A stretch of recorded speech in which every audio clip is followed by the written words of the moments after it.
हो गया है और वनवास हो गया, वो जाने के लिए तैयार है। जैसे ही जाने लगे प्रणाम करके, बस फिर क्या था, महाराज दशरथ रोने लगे और रोते रोते गिर पड़ते हैं। मेरा राम जा रहा है, मेरा लखन जा रहा है, अरे मेरी जानकी जी जा रही हैं, मत जाओ, मैं क्या मुंह दिखलाऊंगा, मैं क्या कहूंगा जनक जी को, अपने आप को मैं कैसे समझाऊं। अरे तुम तो जा रहे हो लेकिन मेरे प्राण चले जाएंगे। पुत्र के मोह में, भगवान के प्रेम में रोते रोते गिर पड़ते हैं, बेहोश हो जाते हैं।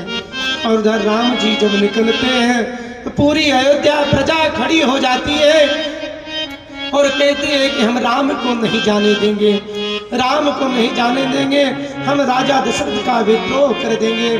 मेरे राजा तो राम ही हैं।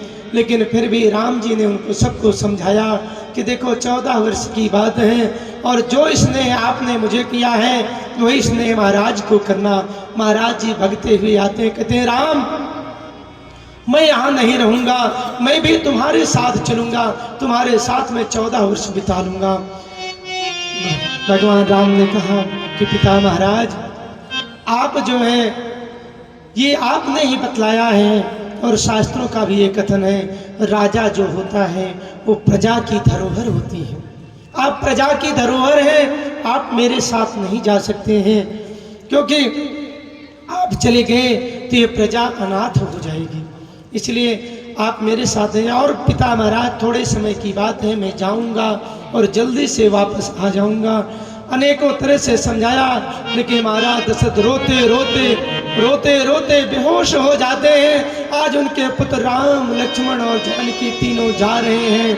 रथ पर बिठाया सुमंत्र जी ने और लेकर के जब चलने लगे तो कहते हैं कि दर्शन करे, वहाँ के पशु पक्षी भी सब साथ हो लिए, सारी अयोध्या की प्रजा सब साथ हो ली।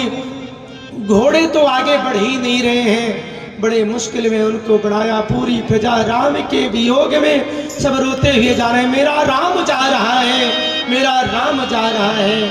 और भैया जीवन में आप कल्पना करें, यदि आपका पुत्र, आपका बच्चा, आपकी पुत्री किसी के कहने पर घर छोड़ करके जाएगा, बिना कहे हुए अगर परदेश को जाता है तो कितनी तकलीफ होती है। लेकिन एक ही बात की सोच करके सुन करके घर छोड़ करके जा रहे हैं और सब चारों तरफ से रो रहे हैं। जरा देर ठहरो राम, जरा देर